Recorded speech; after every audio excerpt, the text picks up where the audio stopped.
We all love after you do a brake job and the car won't start, and no, it's not out of gas. Welcome to the world of fixing cars. The joys. Now, we did tell this customer he has a drivability problem, and we said that he should be figuring out why it won't stay running, but he wanted the brakes fixed and the transmission mount fixed, and now it won't start.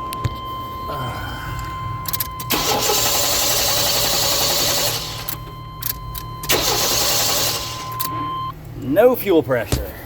So verify the coil is throwing spark through the coil wire to the distributor cap. It is throwing spark through the rotor to the other points on the cap currently.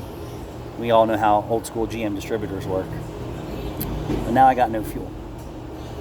Now we had to call the customer and say, hey, after we did your calipers, pads, rotors, and hoses to correct your brake pull, we still haven't even made a road test to make sure that that job is fixed because it's dead in the bay. So now let me just go and check relays and stuff like that. I don't believe it's a relay problem, but welcome to the world of fixing cars.